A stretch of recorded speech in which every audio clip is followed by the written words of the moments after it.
Alright guys, how's it going? Welcome back. Well, I've just had a phone call from my colleague at the garage. We've just taken in part exchange a little cheap Fiat Punto. This was in fact the part exchange on the little green Mazda 2 which I did a video with recently, which, surprise surprise, sold straight away before even the video went live. He called me up and he said, right Matt, we've got a customer here who wants to part exchange the Fiat Punto. It won't value on any of the valuation sites because of its age. What's it worth? So I used the old, well, how much fuel's in it joke, which in my mind never gets old. Anyway, I figured it's got to be worth £300, hasn't it? Old Fiats like this just aren't worth anything, but I thought at £300 I could probably scrap it for that, so I won't lose any money. He said, well, the customer's actually spent quite a bit of money on it recently, so they're hoping for a little bit more. So I thought, well, I'm bidding on this completely blind. It's going to be worth another £50 then, hasn't it? So £350. And they accepted £350, and that is all I know. It's a 2006 done 115,000 miles. So I'm either about to lose £50 or £70 on it if it needs scrapping, or if it's nice, I could double my money. I'm not that optimistic because I've had a lot of these over the years and the build quality isn't exactly great. That's what always surprises me about Italian cars. Whenever you go to Italy, you see people driving around in 30-year-old Fiat Unos and Puntos and Pandas. They seem to last forever there, but here they just don't. The sump pan's always made from tracing paper. The gearboxes need a rebuild at 40,000 miles. The electronic steering columns always seem to fail and they cost hundreds of pounds to repair. They're just rubbish. I just don't get it. Are they built better for the Italian market, or do people just look after them better there? I don't have the answer. Anyway, let's go and have a look at this Fiat Punto and see if there's any life left in it. Catch up with you shortly. Right, well, we're here and it looks quite good. It's got alloys, so I think it's a dynamic model, if I'm not mistaken. It's in quite a nice shade of pale blue. It's almost like that colour blue they did in the S-Class. I've just been to the garage for the keys and it gets better. Look at this. I really didn't expect to see 3 keys on an old Punto, which makes me think somebody might have looked after this. It looks quite tiny, that, actually. Before we look around, let me do a quick vehicle history check. So, as always, I'm going to use Car Vertical. So it's really easy to use this. You just go to carvertical.com, type in the vehicle reg, which in this case is November Lima 56 November Sierra Yankee. Check vehicle. This check's database is now in dozens of countries. It checks to see if it's ever had a mileage rollback, checks to see if it's ever been involved in any accidents, checks to see if there's outstanding finance on it, and it's really important that you do this before you hand over any of your hard-earned cash. It isn't expensive and it can stop you buying a complete lemon. I've said this once before, but I've only not done one of these checks once, and it was the one time it bit me. You might think, oh yeah, that's convenient, but honestly, that is the truth. The car in question was an old Peugeot 206, which I bought from a friend of a family member. I didn't bother doing one of these checks because I trusted him, and then about 2 weeks later I had the bailiffs knocking on my door because there was a logbook loan attached to it.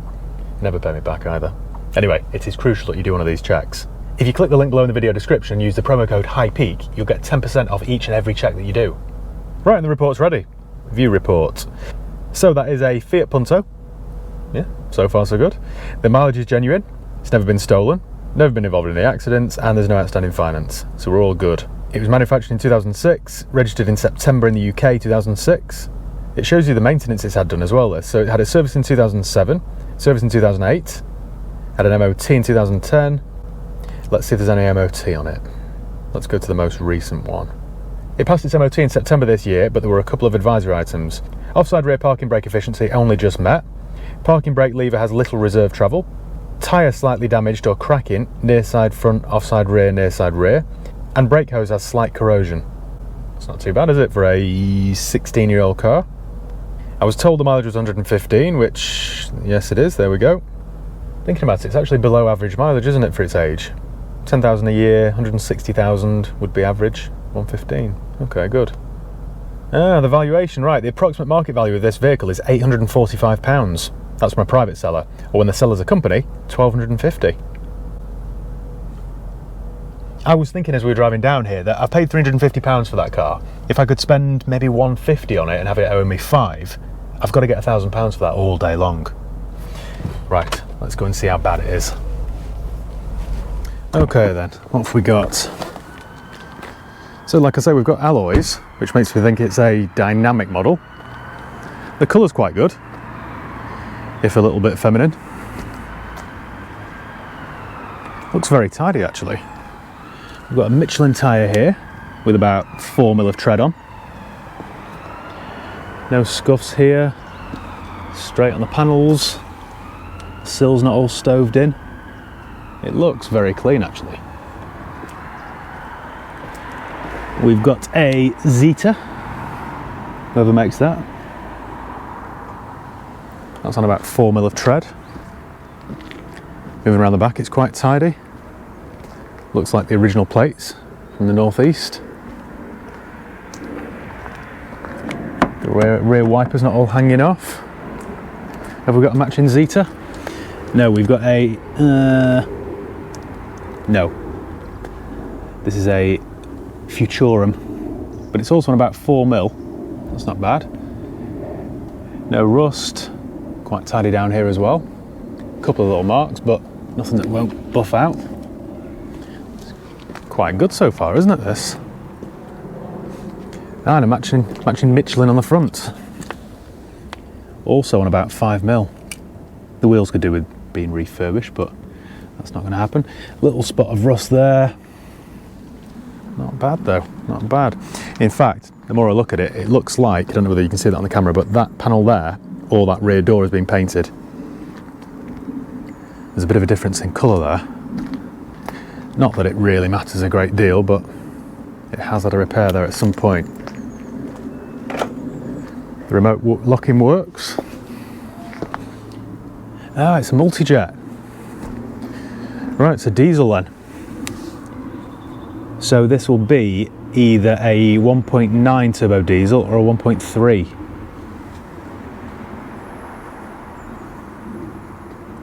Well, I'm quite impressed with that. Quite clean, isn't it? Normally now I'm walking around this saying, well, it could do with a good clean, but it doesn't really need one. Let's have a look inside.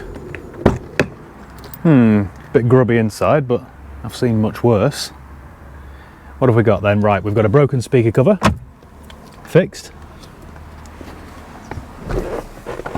It's a 6-speed manual. The seats are a little bit stained. And it smells a bit, just smells a bit musty, like it wants airing out. Has it ever been smoked in? I'd say not. It's unusual. This, for a 16-year-old Fiat, is quite good. The old Blaupunkt. Any CD in? Look at that, look, loud AF.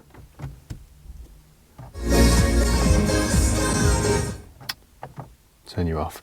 Any service history then? That's a bit stiff. Got a spare badge here. Not sure why. Locking wheel nuts, in case anybody wants to try and steal my alloys. Ah, right. We've got a book pack. Let's see if there's any service history. I would say there is, you know, because this looks quite clean, like someone's maintained it. Where will it be? Right, okay then. So we've got 2 stamps there at Town Street Garage in Nottingham, Sandy Acre. Another one there at a Fiat dealer, Sir Frank Whittle Way, Derby. That was done at 40. And another one at GSM Garage at 84,000 miles, right, in 2017. That was 5 years ago, so it will be due a service. There's nothing else since. And my colleague said that they'd spent some money on this. I wonder what they've had done. Any other receipts? I'll just turn the camera away in case I reveal anyone's address. A receipt for tyres. There's a receipt for the service at 40 there, but we know that because it's already in the book. Yep, the receipt for the service at 84. So all these receipts just back up what's in the service book. Yeah, another receipt for tyres there. Right, so there's no additional history. Let's have a look under the bonnet then and see whether it's a 1.3 or 1.9. 115,000 miles. Oh, my repair didn't last, did it? Needs a bit of glue, I think. Well, I would say this is the 1.3 then. The actual engine block looks quite small. I could be wrong, but I would say it's the 1.3. Oh, there we go. Grande Punto 1.3 SDE, 90 horsepower. Perfect. This will be cheaper to road tax then, won't it? I don't think it's 30 quid, but I think it'll be, is it 120? It used to be 120. Right, I'm just basically looking for frayed belts, oil leaks, anything obvious. Looking to see if there's any rust there on the chassis legs. There isn't much, to be honest. Someone's had a new battery at some point. That all looks fairly good. I think the 1.3 has a timing chain as well, so there's no cam belts to replace.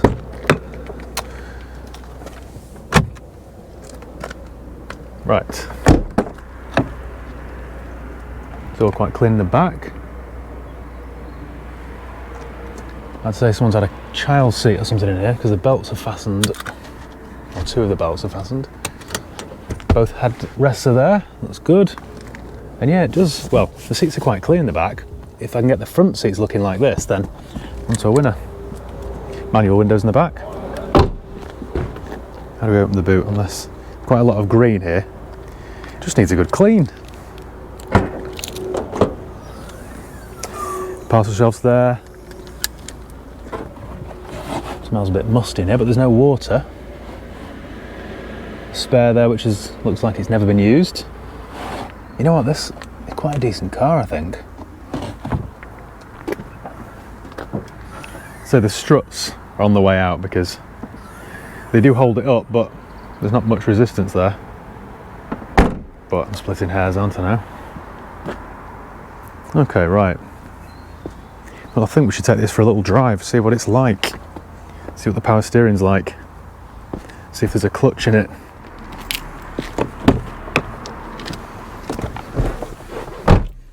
Well, if this drives okay, I think we've got some profit here. Will it start? Slightly noisy wipers. Knock those off. Wait for the old glow plug light. The old pigtail.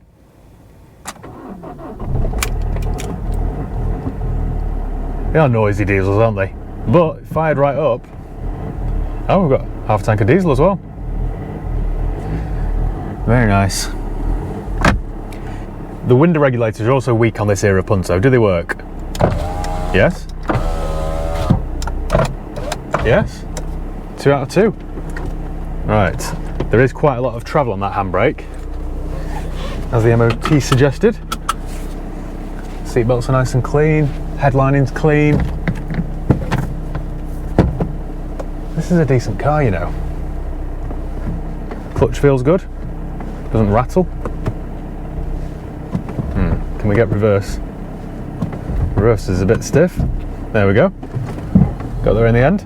Well, we've got no warning lights on at all. Clutch pedal is a little bit squeaky, but the power steering works so far. Usually when it's on its way out, it's very heavy on one side and very light on the other. Courses are the same. But this seems okay. Apart from my squeaking clutch pedal, quite happy so far. Can hear my locking wheel nut rattling around in the glove compartment. Brakes feel okay.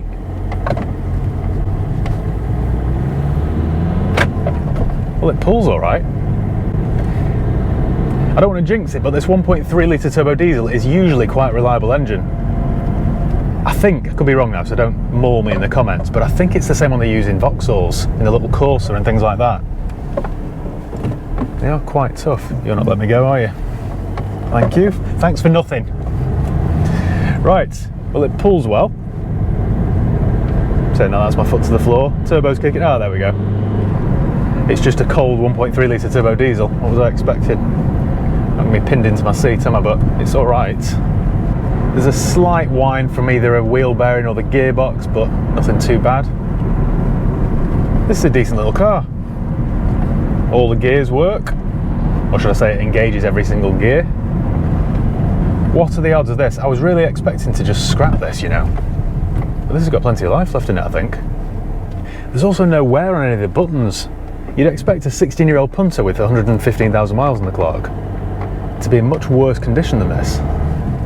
I think what I'll do is run it to my mechanics for a service, a check over. I'll ask them to adjust the handbrake and then run it through a fresh MOT. And then I'll take it to the valeters for a proper good clean. See if they can't get all the moss off it and try and clean up these seats. And I think if I can keep my spend to maybe £150, let's try and be optimistic. Let's keep it to £150. So this will owe me £500, job done. And I should be able to double my money on this. This looks like a 995 car or a 1295 car all day long. As long as it's not absolutely condemned by my mechanic, we're on to a winner. Not much happening at work today. It's a shame. Diesels are always a little bit numb, aren't they, when they're cold? Take about 10 minutes before you get any power from them. But now she's warming up. We're doing all right. This is the kind of car that I'm asked for all the time. Hey Matt, you haven't got any cheap cars, have you? So-and-so's just passed the test. So-and-so's just had a car written off. Always reluctant to recommend something, but this is actually all right. I'm over the moon the steering's not faulty, because had it needed a new electronic power steering column, that would have been £300, in which case the car isn't worth repairing, which would have been a great shame. But that's all fine. Right, I think this car's fate then lies in the hands of my mechanics. I suppose then this proves the point that I make in most videos. Anything can be reliable if you look after it well. Even a 16-year-old Fiat. Bloody fix it again tomorrow. That's what it stands for. How original. Right then, I will catch up with you in a day or two once it's been through my mechanics, and I'll either have some good news for you or some bad news. How's that?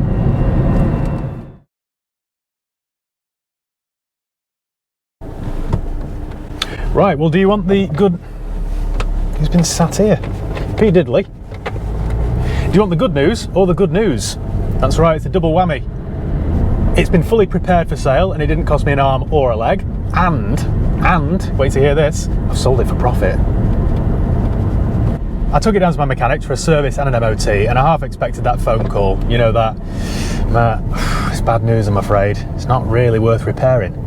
But that never came. About 2 days later, my mechanic called me and they said, right, your Punto's ready. I said, right, okay. What did it need? Well, nothing really. We've done an oil and filter service on it, and it's passed its MOT with no advisors. Well, hey. In fact, my mechanic told me that the previous owner must have spent quite a bit of money on this because there were lots of new parts. So for once, I've had something of a reprieve.